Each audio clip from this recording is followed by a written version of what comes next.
제게 은혜를 주세요. 옆 사람 축복해 주세요. 은혜 많이 받으십시오. 아멘. 제 삶에 있어서 예배는 핵심일 수밖에 없죠. 당연하지 않느냐는 반응을 보일 거예요. 담임 목사니까. 목사가 예배보다 더 중요한 거, 예배보다 앞서는 거 있으면 목사로서 X죠. 자격 미달이죠. 근데 이제 목사로서 사역하기 예전에도 예배는 제 삶에 있어서 가장 소중한 것이었습니다. 고등학교 1학년 미션 스쿨에 들어갔어요. 신성고등학교. 전에 얘기했었죠. 이 앞에서 텔레비전 켜놓고 거기서 찬송이 나오고 설교가 나오고 선생님이 앞에 있지도 않으니까요. 애들이 얼마나 난장판인지 떠들고 난리 버거집니다. 근데 애들이 그러든 말든 저는 찬송 따라 불러요. 말씀 들어요. 정말 열심히 예배를 드렸어요. 왜 그랬나? 이유가 있어요. 첫 번째 이유는 주님의 은혜가 너무 감사했거든요. 저는 예수님이 아니었으면 중학교 시절을 제대로 못 지났을 겁니다. 그죠? 중학교 1학년 때 교통사로 팔을 잃었으니까 아버지가 알코올 중독이시고 집 판자촌이고 너무 괴롭고 너무 고통스러웠는데 예수님 때문에 제가 용기를 찾았어요. 공부도 했어요. 그리고 우수한 성적으로 졸업했잖아요. 전교 1등 했으면 잘한 거 아니겠어요. 그죠? 근데 기도해서 응답받아서 그렇게 된 거니까 나로서는 주님의 은혜가 너무 고마운 거예요. 고마운데 예배에 딴짓하는 거, 그건 불가능한 일이죠. 두 번째로 예수님이 좋았어요. 고마운 것하고 좋은 것하고 좀 차이가 있어요. 예수님이 너무 좋았어요. 예수님이 제 생명보다 귀했어요. 여러분 좋으면은요 달라지게 돼 있습니다. 좋으면은 다른 사람들의 뭘 하는 소리 안 들리게 돼 있습니다. 신경 안 쓰게 돼 있습니다. 찬양 따라 부르니 옆에서 째려보는 애 있죠. 이상하다는 눈초리로 쳐다보는 사람이 있죠. 수군대는 애들도 있죠. 상관없어요. 뭐 돼요. 누가 뭘 하든 상관없어요. 찬양 부르고 말씀 듣고 아멘하고 그렇게 예배를 드렸어요. 여러분 지금도요 박해 지역에서 핍박을 당하면서도 예배 드리는 사람들이 있습니다. 어제 신문 보니까 이제 이라크가 이라크 반군이 공습을 해서 이라크가 좀 쪼가기 나게 생겼거든요. 이라크도 시아파, 수니파 이렇게 나누어서 막 싸우고 있거든요. 내전이 막 일어나고 있거든요. 서로 죽여요. 근데 서로 죽이는 거로 그치는 게 아니라 기독교인들은 양쪽에서 같이 다 죽여요. 지금 계속 기독교인들 골라서 죽여가고 있어요. 요거 얼마 전에도 제가 얘기를 드렸죠. 나이지리아에서 보코하람이라고. 이 사람들이 새 마을을 습격을 해서 100명을 쏴 죽였어요. 참 지금 많이 죽어가고 있어요. 그런데 그런 위기 상황 속에서도 목숨을 걸고 예배 드리는 사람들이 있어요. 왜 그럴까? 예수님을 사랑하기 때문에 그렇죠. 예수님이 인생의 가장 소중한 분이기 때문에 그렇죠. 그렇게 예배 드릴 만한 가치가 주님께 있는 거죠. 좋으면 예배하게 돼 있어요. 제가 세 번째로 그렇게 했던 이유는요. 예배 능력을 알았기 때문입니다. 예배는 저에게 정말 큰 힘을 줬어요. 용기를 줬어요. 소망을 주었어요. 답답하고 힘들고 좌절 가운데 빠져 있다가도요. 예배를 드리고 나면은요. 이 속이 달라지는 거예요. 근데 사실 엄밀하게 말씀을 드리면은요. 은혜를 받는다. 용기를 얻는다. 힘을 얻는다. 이거는 예배의 부차적인 요소입니다.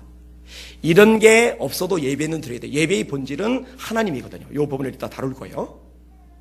내가 은혜 받는 게 주목적이 아니라 하나님 앞에 영광을 올려드리는 게 예배의 본질이에요. 그렇지만 이제 부차적인 것들도 주어지는 거죠. 저로서는 이제 감사할 수밖에 없는 거죠. 그 후로도 예배와 관련해서는요, 소홀히 여겨본 기억이 없습니다.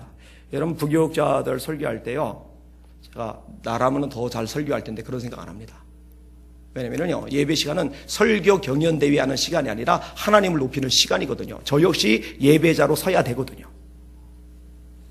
지금도 마찬가지죠. 제가 설교할 때뿐만 아니라 다른 사람이 설교할 때도요, 미리 앞자리에 와서 기도 시간을 충분히 가지고 예배를 드려요. 하나님 앞에서 제 최선을 다하는 거예요.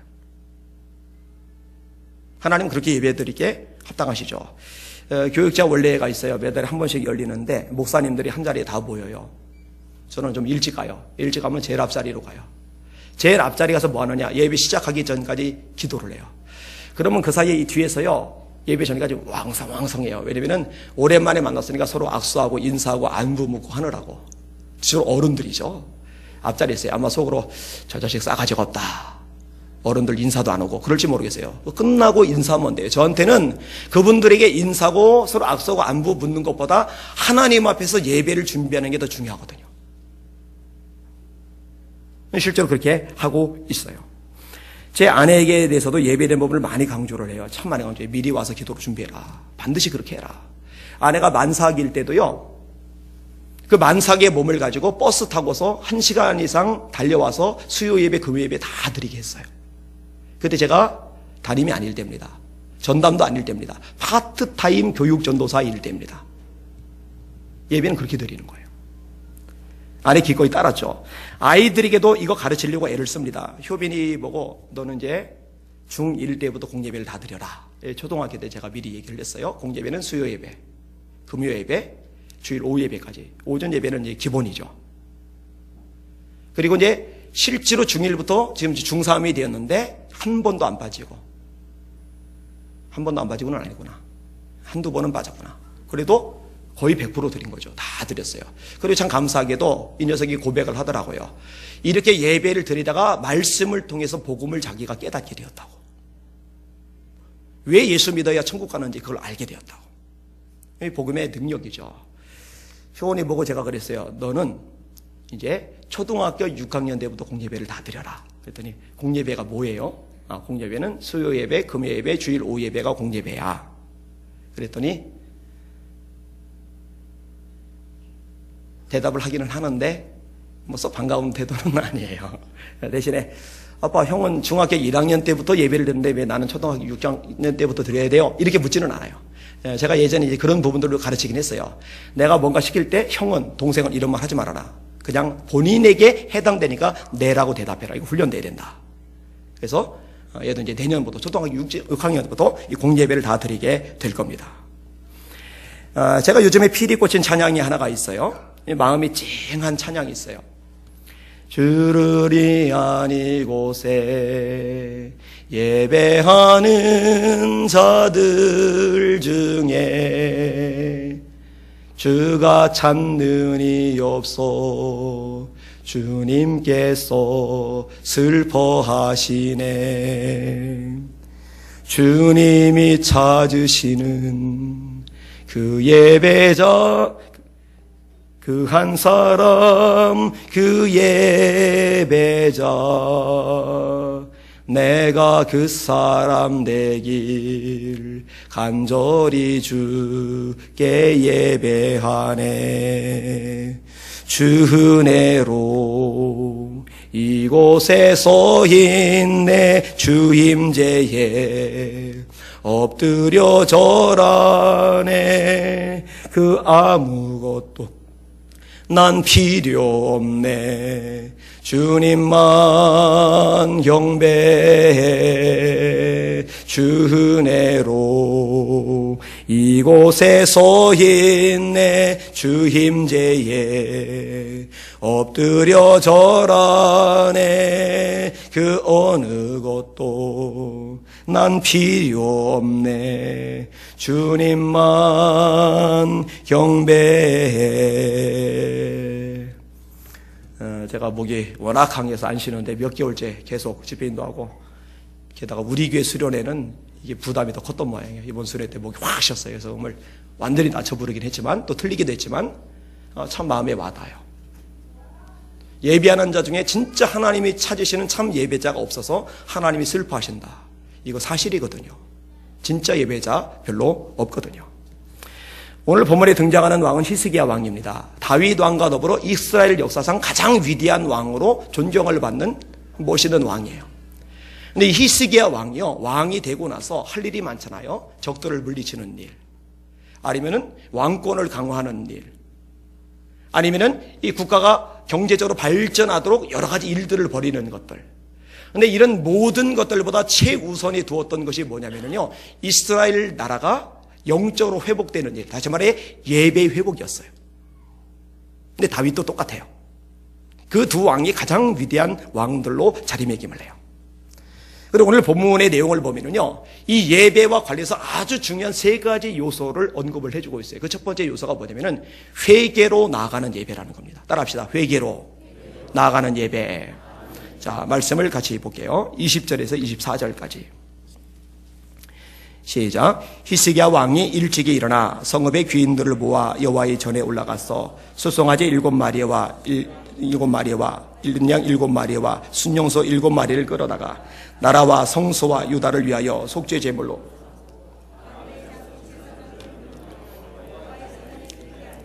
예수소를 잡음에 제사장들이 그 피를 받아 제단에 뿌리고, 또 순양들을 잡음에 그 피를 제단에 뿌리고, 또 어린 양들을 잡음에 그 피를 제단에 뿌리고, 이에 속죄 제물로 드릴 순념소들을 왕과 회중 앞으로 끌어오매 그들이 그 위에 안수하고, 제사장들이 잡아 그 피를 속죄제로 삼아 제단에 드려 온 이스라엘을 위하여 속죄하니, 이는 왕이 명령하여 온 이스라엘을 위하여 번제와 속죄제를 드리게 하였음이더라. 아멘.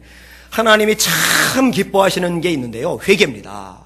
탕자가 아버지 재산을 살아있는 동안에 청구를 해서 먼 나라 가서 허랑방탕해서 허비하고 거지가 되고 돼지 치고 돼지 먹는 지엽 열매를 먹다가 아버지 품을 기억하고서 아들이다 일컬음 감당치 못하겠으니 종노릇 하겠다고 요청했을 때 아버지는요, 그 아들이 돌아온 것만으로 굉장히 기뻐하셔요.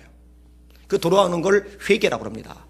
누가복음 15장의 첫 번째 비유가 100마리 양 중에 한 마리를 찾았을 때의 기쁨이죠. 양 한 마리를 찾았는데 잔치를 벌여요. 양값보다 잔치비가 더 들어가요. 그 말씀의 결론이 7절입니다.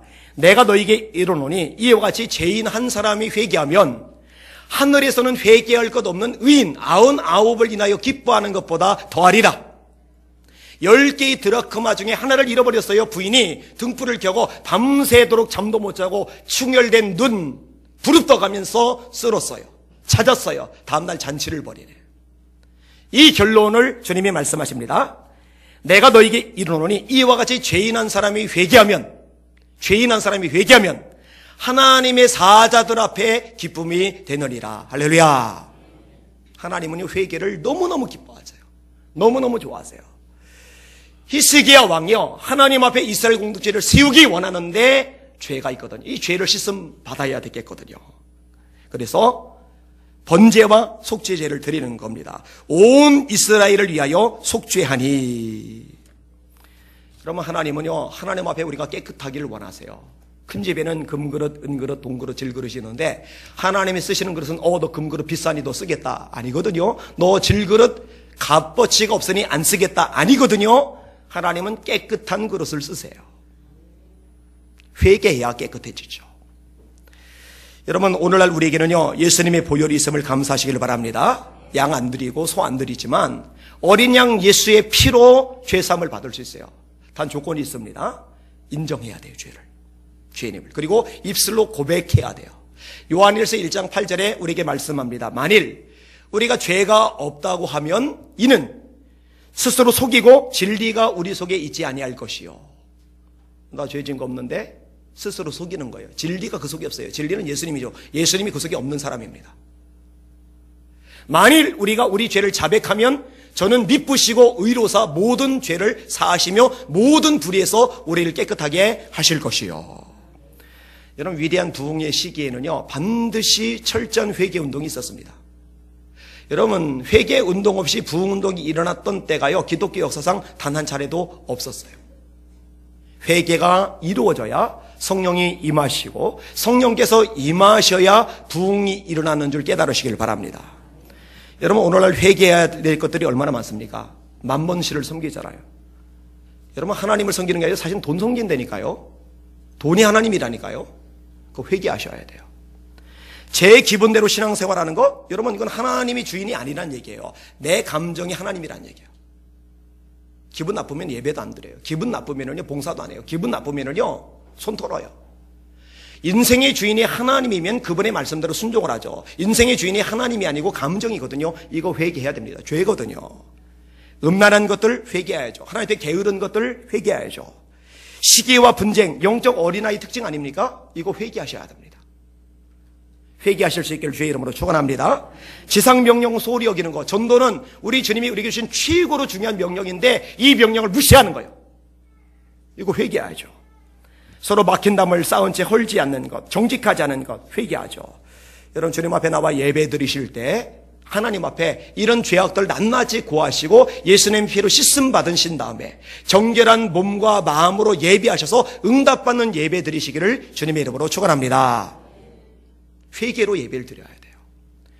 두 번째로 따라하겠습니다. 하나님만을 높이는 예배. 자, 25절부터 30절까지 같이 읽겠습니다. 시작. 왕이 레위 사람들을 여호와의 전에 두어서 다윗과 왕의 선견자 갓과 선지자 나단이 명령한 대로 재금과 비파와 수금을 잡게 하니 이는 여호와께서 그의 선지자들로 이렇게 명령하셨습니다. 레위 사람은 다윗의 악기를 잡고 제사장은 나팔을 잡고 소매 히스기야가 명령하여 번제를 제단에 드릴새 번제 드리기를 시작하는 동시에 여호와의 시로 노래하고 나팔을 불며 이스라엘 왕 다윗의 악기를 울리고 온 회중이 경배하며 노래하는 자들은 노래하고 나팔 부는 자들은 나팔을 불어 번제를 마치기까지 이르니라. 제사되기를 마침에 왕과 그와 함께 있는 자들이 다 엎드려 경배하니라.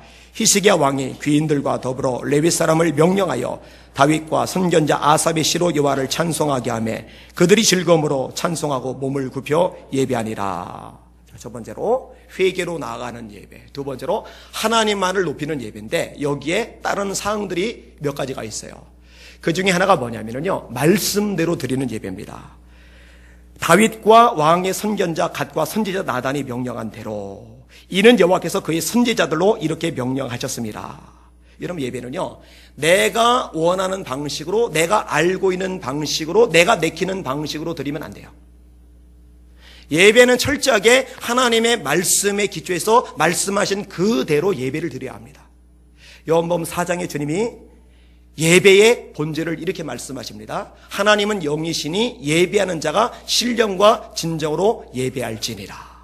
아버지께서는 이렇게 자기에게 예배하는 자들을 찾으시느니라. 신령은 성령, 진정은 트루스, 말씀입니다. 성령과 말씀으로 드리는 예배자, 이렇게 예배하는 사람을 하나님이 찾으신다는 겁니다. 여러분, 하나님이 찾으실 만한 예배 되시길 주의 이름으로 축원합니다. 내 내키는 대로 드리는 예배는 하나님을 높이는 예배가 아닙니다. 말씀대로 드리는 예배가 하나님을 높이는 예배가 되는 거예요. 또 한 요소가 있는데 찬양이죠. 찬양. 오늘 본문에 이 찬양과 관련된 얘기가 많이 나와요. 레위 사람은 다윗의 악기를 잡고 제사장은 나팔을 잡고 번제 드리기를 시작하는 동시에 여호와의 시로 노래하고 나팔을 불며 이스라엘 왕 다윗의 악기를 울리고 온 회중이 경배하며 노래하는 자들은 노래하고. 여러분, 예배의 본질이 하나님을 높이는 것이라면 찬양은 변두리가 아니라 중심입니다. 준비 찬양이니 소리 여기고, 이거는 바보 같은 소리입니다. 준비 찬양이란 말 자체가 말이 안 되고 찬양이 들어가는 순간 예배에 들어가는 것임을 깨달으시길 바랍니다. 제가 참 이해가 안 되는 것 중에 하나가 뭐냐면은 이 앞에서 찬양 인도를 막 하고 있는데 그 시간에 막 산만하게 있는 사람들이죠. 집중을 못하고 있는 사람들이죠. 그리고 그때는 기도하지 마세요. 그때는 같이 찬양하세요. 그 찬양은 하나님이 받으시는 거거든요. 여러분, 하나님이 여러분을 창조하시는 목적이 뭡니까? 이 백성은 내가 나를 위하여 지었나니 곧 나의 찬송을 부르게 하려 함이니라. 사람이 성령 충만하면 나타나는 특징이 있잖아요. 그 특징의 첫 번째 항목이 찬양입니다. 에베소서 5장 18절에 보면은 술 취하지 말라. 이는 방탕한 것이니 오직 성령의 충만을 받으라. 그 다음 구절이 뭔지 아세요? 시와 찬미와 신령한 노래들로 하나님께 화답하고. 바울과 실라가 성령 충만하죠. 매 맞았어요. 피투성이 됐어요. 손과 발이 착고가 채워졌어요. 깊은 감옥에 들어갔네. 언제 사형당할지 몰라요. 그런데 밤중쯤 되어 바울과 실라가 하나님께 찬미하고 기도하며 죄수들이 듣더라. 성령 충만하니까 입에서 찬양이 주체 못해서 터져 나오는 거예요. 모른다고, 낯설다고, 곡조가 따라 부르기 힘들다고 넉넉고 있을 성질의 찬양이 아닙니다. 여러분, 계시록 4장에 보면은요, 내 생물과 24장로들이 하루 종일 하는 게 있어요. 찬양입니다. 찬양. 예배의 본질입니다. 여러분, 찬양은 예배의 어떤 준비가 아니라 예배의 핵심인 줄 깨달으시길 주의 이름으로 축원합니다. 또 하나가 있는데요, 엎드리는 거죠. 몸을 굽혀 경배하는 거죠. 오늘 본문에 보니까 왕과 그와 함께 있는 사람이 다 엎드려 경배하니라. 그들이 즐거움으로 찬송하고 몸을 굽혀 경배하니라. 백성들만 엎드리는 게 아니라 왕이, 통치자가, 가장 높은 양반이 엎드려 경배를 해요. 이런 왕이 백성들 앞에서나 왕이지 하나님 앞에서는 왕도 피조물입니다. 잘난 척할 거 없어요. 제가 예전에 장로 대통령님이 청와대로 목사님 불러서 예배 드리는 거 비판하는 설교를 했던 기억이 있어요. 그거 아니에요. 그거 아니에요. 대통령이건 뭐건 하나님 앞에는 피조물입니다. 교회 공동체 찾아가서 거기서 예배를 드려야죠. 바짝 낮춰야죠. 엎드려야죠. 여러분, 자세는 굉장히 중요합니다. 자세가 막 흐느적거리는데, 문어처럼 흐느적거리는데 정신은 똑바로다. 그거 불가능합니다. 자세가 문어처럼 흐느적거리는 사람은 정신도 흐느적거리는 사람이에요. 그 심리학 중에 행동주의 요법이라는 게 있어요. 이거는 뭐냐면요, 행동을 교정함으로써 이 마음을, 정신을 치료를 하는 거예요. 뭐 심리학이 다 맞는 건 아니지만은 일부 맞는 것들이 있잖아요. 일리가 있다고 생각을 합니다. 제가 보니까 그 사관학교 나온 사람들이 자세가 반듯하더라고요. 그 김은기 장로님 우리에게 오셔서 설교도 하셨고, 제가 대표로 있는 기독교 싱크탱크 자문위원이기도 하고, 그 양반이 공구참모총장을 지냈잖아요. 같이 만나서 얘기를 나누다 보면, 모임에 참석하다 보면은요, 모인 사람들 중에 이 양반이 자세가 제일 반듯해요. 와, 그냥 이렇게 반듯한데 그 자체로 기품이 있어 보여서 제가 한번 따라해 보려고 했는데, 와, 힘들더라고요. 그게 이제 하루 이틀에 익은 게 아니더라고요. 근데 여러분, 적어도 하나님 앞에 나와 있을 때는 자세를 바로 하시길 바랍니다. 다리 꼬고 예배 드리지 마세요. 뒤로 기대고서 발리 하고서 예배 드리는 거, 그거 기본이 안 된 겁니다. 틀린 겁니다. 사실 하나님 앞에서는 엎드려야 되죠. 몸을 굽혀야 합니다. 그분의 임재 앞에서 어디 감히 고개 빠져시 이러고서 건들거리고서 딴짓하고서 그냥 이 팔걸이하고서 이렇게 예배를 드립니까? 왕도 엎드리거든요. 여러분 보고 질문 하나 드릴게요. 여러분들은 예배할 때 정말 하나님을 높이고 계십니까? 하나님만 높이실 수 있길 주님의 이름으로 축원합니다. 이제 소위 이제 열린 예배라는 게 있어요. 뭐 의미는 나름대로 있다라고 생각을 합니다. 열린 예배가 뭐냐? 새신자들, 전도 대상자들이 이 예배 속에서 이 은혜를 받을 수 있도록 배려한 예배. 근데 조심할 것이 있어요. 예배는요, 사람들을 배려하는 게 본질이 아니고, 사람들이 어떻게 은혜 받았느냐, 어떻게 감동이느냐, 이게 본질이 아니고, 예배의 본질은 하나님이 그 예배를 받으셨느냐, 받지 않으셨느냐, 그게 본질이에요. 그러니까 예배의 중심은, 예배의 핵심은 사람이 아니라, 인간이 아니라 하나님이심을 잊지 마시길 주의 이름으로 축원합니다. 그러면 하나님이 안 받으시는 예배가 있느냐? 있어요. 가인과 그의 제물은 하나님이 받지 않으셔요. 아벨과 그의 예물은 하나님이 받으세요. 이렇게 예배를 드리지만 어떤 사람의 예배는 받으시고 어떤 사람의 예배는 받지 않으세요. 어쩌면 이게 교회 공동체적으로도 그렇게 될 수 있어요. 말라기 1장에 말라기 선지자가 아주 예리하게 예언을 합니다. 나 만군의 여호와가 너에게 이르기를, 아들은 그 아버지를, 종은 그 주인을 공경하나니 내가 아버지일진데 나를 공경함이 어디 있느냐? 내가 주인일진데 나를 두려워함이 어디 있느냐? 이렇게 말씀하세요. 뒷부분에 보면은 만군의 여호와가 이르노라, 너희가 내 제단 위에 헛되이 불사르지 못하게 하기 위하여 너희 중에 성전 문을 닫을 자가 있었으면 좋겠다. 야야야, 너희 중에 한 사람 뒤에 가서 성전 문 걸어 잠거라. 백성들이 들어와서 예배 드리는 거, 이거 헛된 예배거든. 이거 못 드리도록, 더 이상 이런 예배 진행되지 않도록 누가 문을 좀 걸어 잠갔으면 좋겠다. 이거 하나님께서 하시는 말씀이거든요.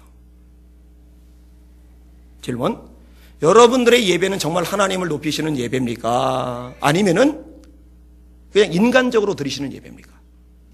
하나님이 받으실 만한 산 예배, 신령과 진정한 예배 드리실 수 있기를 주님의 이름으로 축원합니다. 그렇게 하셔야 돼요.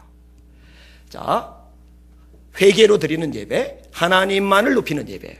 하나님만을 높이려면은 말씀대로 드려야 되겠죠. 그렇게 하실 수 있기를 주님의 이름으로 축원합니다. 하나님만을 높이려면은 하나님을 찬양해야 되겠죠. 그렇게 하실 수 있기를 주님의 이름으로 축원합니다. 그분 앞에 바짝 엎드려야 되겠죠. 그렇게 되실 수 있기를 주의 이름으로 축원합니다. 그리고 세 번째 항목인데 한번 따라오겠습니다. 즐거움으로 예물을 드리는 예배. 자, 31절부터 36절까지 같이 읽겠습니다. 시작.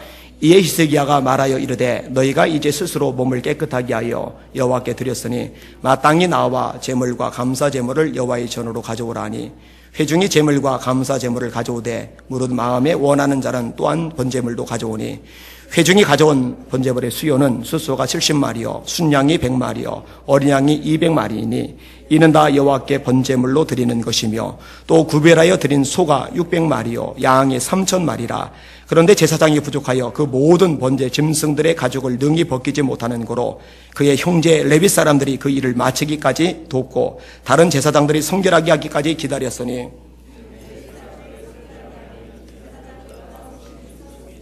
번제와 화목제의 기름과 각 번제에 속한 전제들이 많더라. 이와 같이 여호와의 전에서 섬기는 일이 순서대로 갖추어지니라.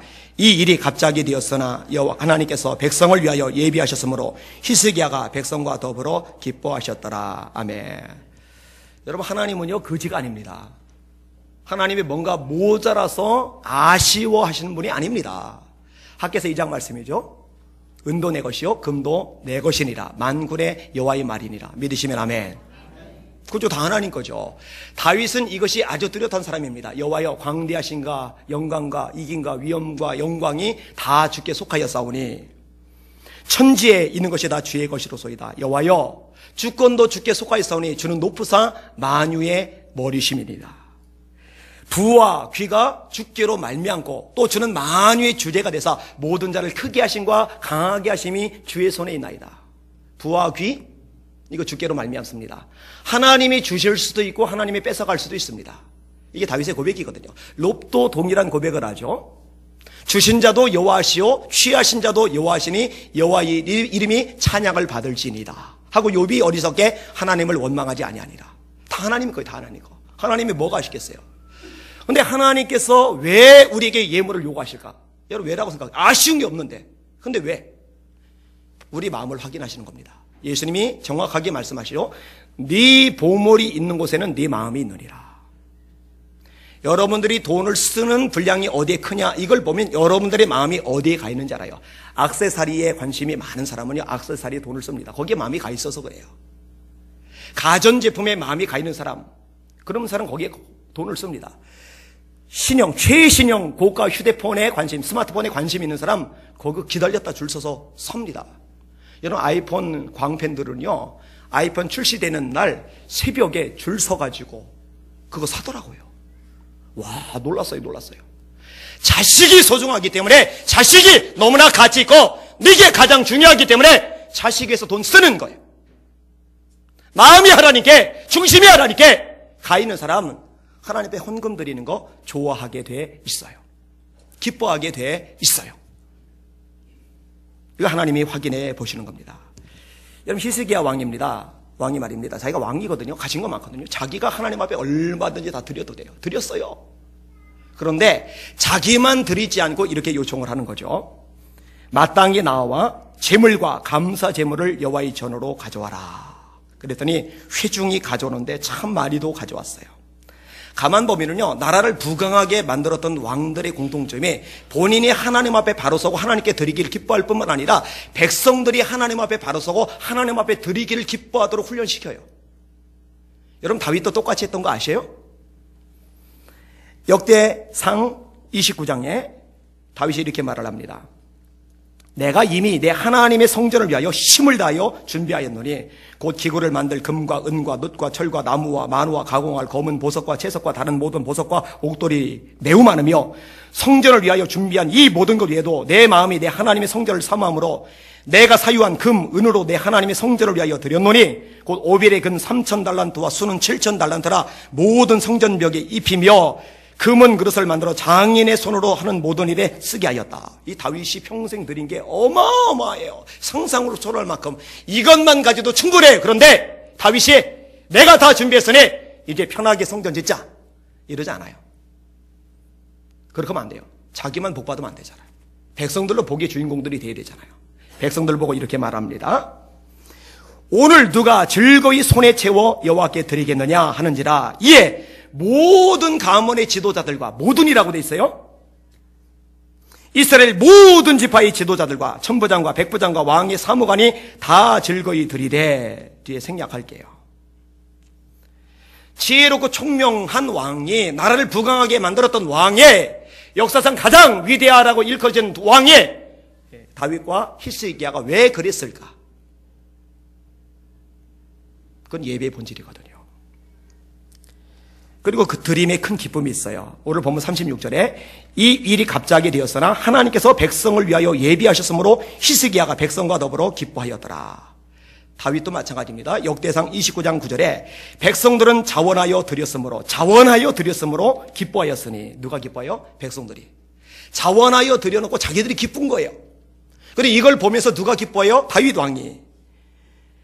곧 그들이 성심으로 여호와께 자원하여 드렸으므로 다윗 왕도 심히 기뻐하니라. 문제는 저죠. 문제는 여기는 여러분들입니다. 여러분들은 어떠세요? 제가 예광교회, 화양교회, 그 다음에 은정교회, 세 교회 연합 수련회를 인도를 했잖아요. 청년 수련회를. 감리교단. 삼형제입니다. 큰형 최상윤 목사님, 가운데 최상훈 목사님, 막내 최상일 목사님. 근데 감리교 목사님들이 저를 되게 좋아해요. 자꾸 불러요. 근데 첫날 집회를 인도하는데 청년 집회인데 수련회 장소 앞쪽 강대산에 헌금 봉투가 감사금 봉투가 이게 수북하게 쌓였어요. 처음 봤어요. 그거 보고. 첫째 놀랬고, 둘째 감동했고, 셋째 반성했어요. 제가 참 이 헌금은 못 가르치는구나. 제가 진짜 못 가르쳐요. 너무 민망해가지고. 지금도 사실 민망해, 이야기 끄집어내면서. 오늘 본문 내용을 그대로 해석하는 건데도. 그래서 이제 전교인 수련회 때, 안 되겠다. 나도 차곡차곡 하나씩 훈련을 시키자. 말하자. 억지로라도 말하자. 이 성도들 복을 받아야지죠. 새신자, 우리 교회 입장에서 새신자 되고 권공준 집사님이 저보고 그러더라고. 11조 가르치셔야 된다고. 그래야 성도들 복을 받을 거 아니냐고. 그래서 하나님께서는 성도들 통해서 목사를 가르치기도 하세요, 보니까. 맞아요, 맞는 얘기예요. 그래서 이제 수련회 때 제가 그 얘기를 끄집어냈고, 그랬더니 이제 저녁 집회 때 이제 헌금들을 드렸어요. 제가 귀하게 생각을 해요. 사실 모든 예배에 재물이 없는 것은 없었죠. 많고 적고의 문제가 아닙니다. 중심의 문제입니다. 여유가 되면 여유가 되는 대로, 없으면 없는 대로. 고린도서 8장 12절에 바울 사도가 정확하게 가르쳐줘요. 할 마음만 있으면 있는 대로 받으실 것이요 없는 것은 받지 않으시리라. 그리고 드릴 때요, 여러분 부담이 되잖아요. 그럼 하지 마세요. 마음속에 안타까운 마음, 아까운 마음이 조금이라도 있으면은 그때는 하지 마세요. 왜냐면은 드려서 내게서는 나가지만 하나님 편에서는 어차피 그건 안 받으신 예물이거든요. 이것도 바울 사도가 정확하게 가르칩니다. 이것이 곧 적게 심는 자는 적게 거두고 많이 심는 자는 많이 거둔다 함이니라. 각각 그 마음에 정한 대로 할 것이요 억지로나 인색함으로 하지 말지니 하나님은 즐겨내는 자를 사랑하시느니라. 다윗이 요청했을 때 백성들이 어떻게 드렸다고 되어 있어요? 자원하여 기쁨으로. 히스기야가 요청했을 때 백성들이 어떻게 드렸다고요? 기쁨으로. 각각 마음에 정한 대로 할 것이요 억지로나 인색함으로 하지 말지니 하나님은 즐겨내는 자를 사랑하시느니라. 성경대로죠. 특별히 여러분들 이 부분이 심는 거라는 거 기억하세요. 이것이 곧 적게 심는 자는 적게 거두고 많이 심는 자는 많이 거둔다 함이로다. 이거 제 말이 아니고 하나님의 말씀이잖아요. 여러분의 인생을 위해서, 여러분의 사업을 위해서, 여러분의 미래를 위해서 심을 줄 아시길 주의 이름으로 축원합니다. 하나님 앞에 안 드려도 잘 나가는데 착각하지 마세요. 하나님 아까 말씀드렸죠. 주실 수 있지만 취하실 수도 있는 분입니다. 세우기가 어렵지 허무는 거는 쉬워요. 특별히 선교 헌금의 정성을 다하세요. 요즘에 제가 감사하는 게 선교 헌금에 관심 갖는 성도들이 많아져요. 보물인 곳에 마음이 있다고 그랬잖아요. 여러분, 선교지에서 잃어버린 영혼들 위해서 수고하는 선교사님들 우리가 지원해야 됩니다. 기도해야 됩니다. 그리고 여기서 선교사들이 나가야 돼요. 이거보다 중요하고 급한 일이 어디 있겠어요. 어떤 선교단체에 외국서 사는 한 부인이 거액을 헌금을 했어요. 이 선교단체가 그 부인이 아들 데리고 한국에 들어온다는 얘기를 듣고 사람 하나를 세웠어요. 너무 고마우니까. 간사 한번 세워가지고 좋은 호텔 예약해주고 공항 가서 영접해주고 식사 잘 대접해주고 또 구경도 시켜주고. 그래서 이제 공항까지 갔고 그분들 이제 픽업을 해서 좋은 호텔에 모시고 하는데 이 선교사 후원했던 이 부인이, 선교단체 후원했던 이 거금 기부했던 이 부인이 안 들어가는 거예요. 그러더니 수수한 호텔로 잡아주니까 거기로 들어가요. 아주 비싼 고급 음식점에 데리고 가요. 상당히 비싼 고급 음식점에. 근데 안 들어가는 거예요. 그러더니 저렴한 식당에 가니까 가요. 이 간사님이 기분이 안 좋아요. 마음이 상했어요. 그래서 밥 먹는 게 조심스럽게 말해요. 왜 저희들의 성의를 이렇게 자꾸 거절하십니까? 그랬더니 부인이 사과하면서 이렇게 이야기를 하더랍니다. 결코 제가 부유해서 이 헌금을 한 것이 아닙니다. 저는 평생 군복을 깁는 생활을 했습니다. 먹을 것과 입을 것을 아껴가며 군복을 깁는 바느질 싹스를 전부 모아서 헌금한 겁니다. 이 이야기를 듣고 나서 그제서야 그 아들 입고 있는 옷을 자세히 들여다보니까 아들이 입고 있는 옷도 그 어머니가 직접 기분 오신 거예요. 근데 그렇게 평생 일을 내서 50만 불, 5억이죠. 5억을 헌금으로 드린 거예요. 제가 최근에 들었던 어떤 여자분, 식사할 때 우리 성도분하고 같이 식사를 했어요. 근데 그분이 그렇게 헌금하더라고요. 성경금을. 외국에 직접 자기가 혼자 교회도 세우고. 그러면서 자기는 과일 사먹고 아까워서 벌벌 떨어요. 그래서 우리 교회 권사님 한 분이 그분을 위해서 과일을 사주시고 그러더라고요. 제가 그 얘기 했는데 마음이 짠해요, 짠해요. 저는 여러분에게 그렇게까지 하라고 말하진 않을 겁니다. 왜냐면 나도 소중하고 나도 귀하니까 나를 입히고 나를 아끼고 나를 먹이는 것도 가치 있어요. 그것도 너무 폄하할 필요는 없어요. 그러나 정도 이상으로 쓰고 누리고 사용하면서 정말 하나님 나라 위에 하나님 영광 위에 잃어버린 영혼 위에 자기 전 존재를 쏟아붓는 선교사님들 그들 외면한다면 저는 그건 사랑이 아니라 생각해요. 그건 믿음이 아니라 생각을 해요. 내가 좀 아쉽지만 내가 좀 모자라지만 내가 좀 손해보지만 그거 아껴서 모아서 정말 절박한 곳에 쓰게 만든다면 하나님이 그거 정말로 기뻐하시리라고 저는 믿어요. 최신 휴대폰 살라고 줄 서 있는 것 같은 열정으로 선견금 드리고 싶어서 줄 서는 우리 예수비전교 성도들 되시기를 주님의 이름으로 축원합니다. 축원합니다. 그게 제대로 예수 믿는 거죠. 말씀을 맺을게요. 세 가지를 제가 말씀을 드렸어요. 첫 번째가 뭐였어요? 회개로 드리는 예배. 여러분 개인적으로도 예배 드리기 전에 미리 와서 기도하라고 그랬죠. 괜히 하는 거 아니에요. 철저하게 회개하시고 깨끗한 몸과 마음과 영으로 주님을 높이시길 주의 이름으로 축원합니다. 두 번째로 하나님만을 높이는 예배. 말씀대로 드려야 되겠죠. 중심으로 찬양해야 되겠죠. 그분 앞에 굽혀 경배해야 되겠죠. 사람이 중요한 게 아니에요. 사람들의 반응. 야 오늘 설교 좋았어. 오늘 찬양대 괜찮았는데 감동받았는데 뭐 사람들이 감동 다 받아도 하나님이 안 받으시면 그건 끝. 하나님의 본질이 하나님이. 착각하지 마세요. 예배의 핵심은 하나님입니다. 하나님만 높이는 예배 드리시길 주의 이름으로 축원합니다. 세 번째로 즐거움으로 예물을 드리는 예배. 독생자 예수님, 성자 예수님 오셔서 나 위해서 생명 주셨는데 물과 피 다 쏟으셨는데 여러분 대체 뭐가 아까워요? 저는 이해가 안 가요. 물론 잘하는 분들 많아요. 그런데 아까워하는 분들이 이해가 안 간다는 거죠. 그거는 불가능해요. 점검부터 해주세요. 정말 예수님을 주님으로 영접했는지, 십자가 사건을 정말 내 사건으로 받아들이셨는지. 하나님 앞에 드리는 거는, 특별히 영혼 구원을 위해서 드리는 거는 절대로 아까워하지 않는 복이는 예수비전 성도들 되시기를 주의 이름으로 축원합니다. 그렇게 되셔야 합니다. 여러분 이 사건 이후에 어떤 일이 벌어지냐면요, 하나님이 아수르의 대군이 쳐들어와서 도저히 이길 수 없는 싸움을 만났을 때 하나님이 축복하셔서 이기게 하세요. 나라가 살게 하세요. 예배가 살았더니 나라가 살아요. 이 사건은 사무엘 때도 일어나죠. 오늘 설교의 제목이 뭐냐? 예배가 살면 모든 게 산다. 여러분 예배가 살았더니 나라가 사는데 하나님이 가정 살리는 거 못 살리시겠습니까? 할렐루야. 여러분이 사업 살리는 거 못 살리겠습니까? 할렐루야. 여러분의 인생, 여러분의 자녀 살리는 거 못 살리겠습니까? 할렐루야. 따라합시다. 예배가 살면 모든 게 산다. 지금 우리 한국교회가 예배가 살아야 돼요. 그 찬양 부를 때마다 왜 자꾸 눈물이 났을까? 하나님의 마음이 느껴져서 그래요. 정말 하나님을 높이는 예배자들 별로 없는 거예요. 다 산만해, 복잡해, 딴짓해요. 앞사람 머리 쳐다보고 있어요. 예배 지각 다반사예요. 하나님은 도대체 어디 계실까?